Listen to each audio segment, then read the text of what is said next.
Hello, welcome to Baltic World, the premier channel discussing news and important issues facing Northern, Central and Eastern Europe. My name is Crispin, and I want to give this special update because in the past 24 hours, significant developments have occurred in the negotiation between the US and Russia. Of course, they had that dinner with Rybakov, but more importantly, the senior US officials have given a sort of semi-off-the-record briefing regarding America's negotiating position. It seems to have been done under Chatham House rules, which means you can't attribute to any individual. That said, I'm almost certain this is Jake Sullivan, the National Security Advisor. I have many reasons for thinking that, but I can't be sure. The point is, this has significant implications for NATO and the Baltic countries in particular. So I'm going to read out the entirety of the comments. I won't worry about the Q&A. It's just clarifying. The dialogue here is very important, and I'll give a detailed analysis at the end. So bear with me. It says, thanks everybody for taking some time on the weekend.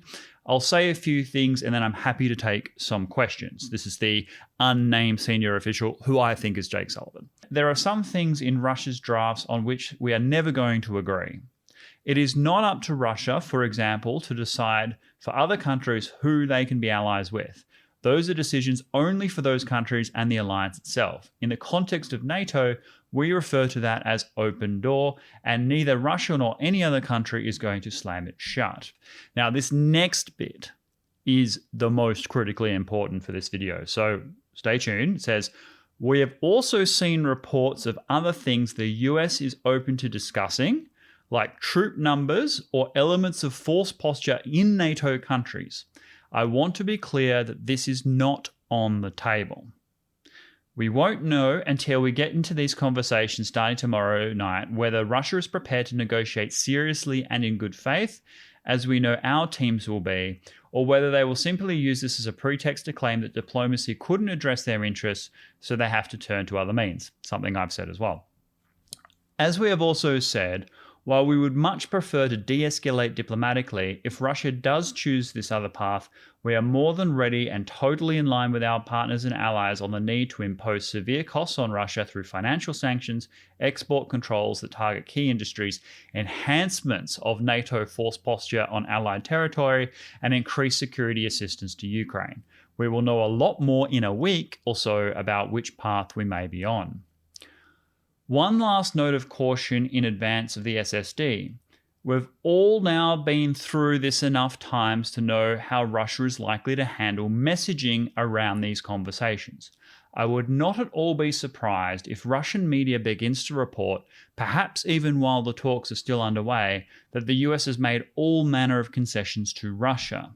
This is a deliberate attempt to create division among allies, in part by manipulating all of you. I really urge you not to fall for this, to come to us and we will immediately clarify any Russian claims. But I can assure you in advance that there will be no firm commitments made in these talks, which will be serious and concrete, but exploratory in nature. Everything discussed will need to be both come back to Washington for consideration and also to be taken up with partners and allies later in the week. And I'll leave it there. Happy to take questions. Okay, a lot to unpack there. Some useful clarifications. The headline being that there'll be no concessions on America being able to provide military assistance to Baltic countries to help them defend themselves against potential Russian coercion and aggression.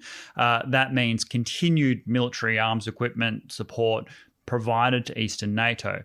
However, implied in this is the idea that if Russia refrains from further invasion of Ukraine, America won't massively increase its military assistance to the Baltic countries, but will if Russia does invade. It'll be one of the retaliatory measures that the US does, is to perhaps build new military bases in Lithuania, Latvia, in order to deter potential Russian aggression, to be more aggressive on Russia's western border and to oppose strategic cost for Russia's military adventurism in Ukraine.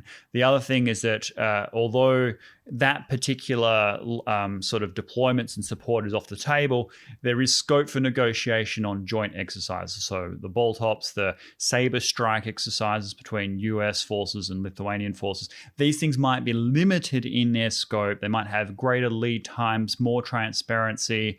They might be restricted in their kind of scenarios that they do, the types of weapon systems that are deployed for those eventualities, as long as Russia reciprocates. So there is things around the edges that may be negotiated. The next thing is, why was this briefing given? And should we believe what's being said here? Where the United States is saying that it won't cut a deal that'll undermine European allies, that they'll always have the Europeans in the room for any negotiation, that there are some things that are just totally non-starters and off the table. And yet, the United States has a strong interest in stabilizing and improving relations with Russia, maybe even teasing Moscow away from Beijing, so America can focus on the main game, which is the rise of China, the potential and likely conflict over Taiwan, the focus on developing forces in the Pacific, and doesn't want to be distracted by Russian aggression in Eastern Europe. And so is it really possible that the US is going to double down and triple down on European ally security and stand up to Russia when it has these strong countervailing interests?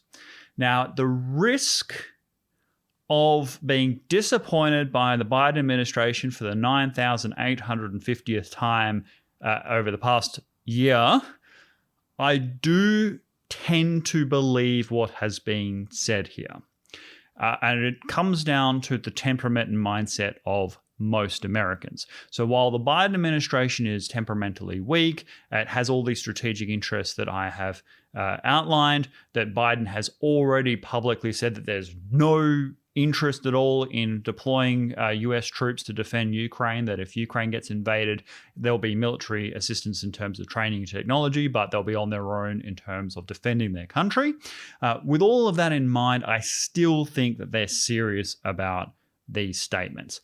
And that is because while Americans can be hypocritical, they can forget what they said yesterday, they can make strategic blunders based on the most ridiculous assumptions, they can be highly reactive, they can be slow to act when it's necessary and overreact when it's not.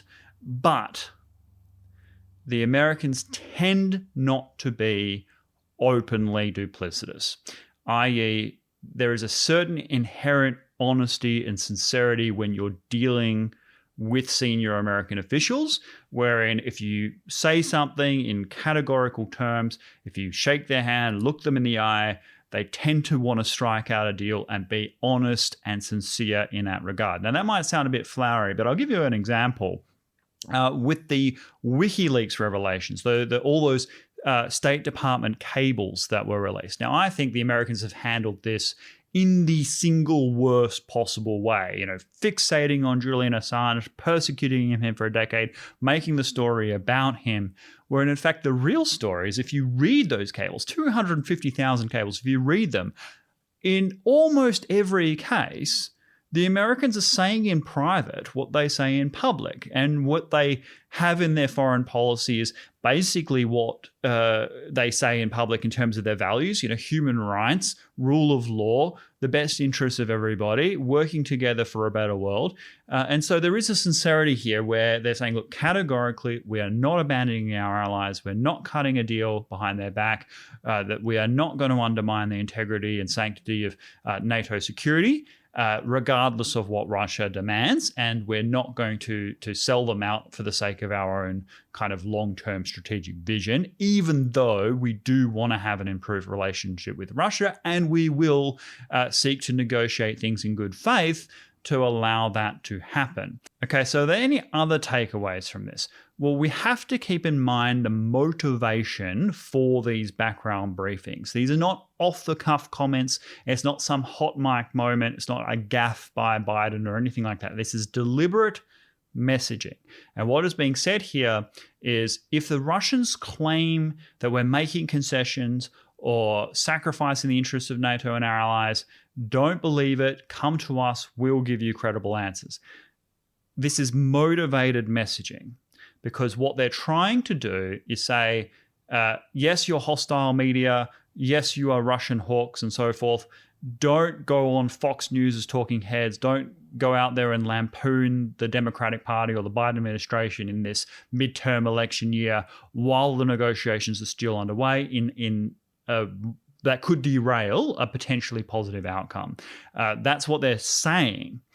That also means that if the Russians do make a claim, yes, we take that with a hefty grain of salt, but also know that the Americans have an interest, well, this administration has an interest in making it look like they're not giving any concessions and they're not being weak on, ally security and so forth, even if they are. So I've just said that I believe Jake Sullivan, or I think it's Jake Sullivan, when he says that these things are off the table. I think that he is sincere, but I could be wrong. I've been disappointed by the Biden administration before, and we do have to keep the interest and the motivation of these briefings in mind.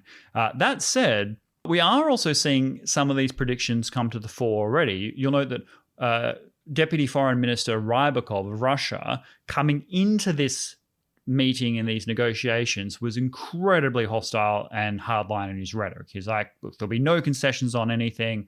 The fact that the Americans are putting these ridiculous things on the table means that there's nothing serious to talk about, and that they have no interest in understanding Russia, and these talks are going to fail. Coming out of the dinner that's just occurred, he completely 180 degrees flipped his rhetoric and said, very promising negotiations, business-like discussions. Don't think the proper negotiations will be wasted. A lot of important things to talk about. Now, the Russian contacts that I have are skeptical about Rybakov's negotiating position and success. So while they see Rybakov as being sincere and wanting to find a resolution, the minimum that Russia demands is quite likely to be far more than what the Americans can give up.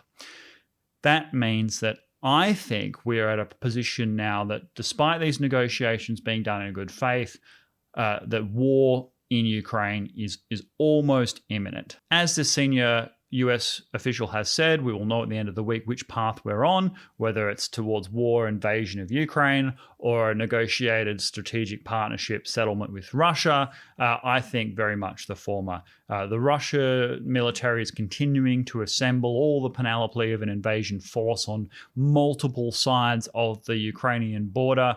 One has to assume that the military solution is the one that Russia is sort of resigned to at this point, and that the negotiation, even if you give it the greatest credibility, if you assume the best of intentions by Rybakov and the Russian diplomats, which is a big if you assume that they want to do a negotiated settlement, then the position that the US can offer is far less than what the Russians will demand. But the Russians genuinely do believe that they had a agreement with the United States not to allow NATO to expand to the Russian border. Whether you accept that or not, that's a matter of long-running debate. I think we'll be debating that for literally hundreds of years. But the point is the Russians genuinely believe that they had that undertaking and that the Americans broke that commitment. The Americans equally can point to broken commitments like Russia, not least of which is to protect the territorial integrity of Ukraine for Ukraine giving up its Soviet-era nuclear arsenal. So there are serious issues on both sides. That said, the US does have an interest in negotiating a long-term partnership with Russia. Russia is concerned about the long-term implications of being dependent on China, and for a Chinese-led world order, what Russia's position in that would be. And thus, there is grounds for optimism, but the hardline truths, the realities on the ground, the strategic implications of what both sides demand is just too much for them to stomach, either domestically or in their foreign policy. And that means that, in my opinion, these negotiations are destined to fail, and that we must prepare for an invasion of Ukraine. That's my view. I would love to hear your thoughts on this. Please leave your comments down below. Also, the channel has some new patrons. Thank you so much. We will shout you guys out in the week in review that comes out either tomorrow or the next day. We also are reviewing one of the questions that have come in from our Patreon supporters. If you want to support us, you can expect me to be really responsive to any questions that you do ask and create video content in response to your interests as well, because that really does drive it forward. It's not the financial contribution that does that. It's the fact that when people support the channel as patrons, I know that they really value this content. They want the channel to grow. And then when they ask me a question, it means that many other viewers are likely to be interested in that as well. So if you are a patron, don't be shy. Do reach out and ask things of me. I do get back to you straight away.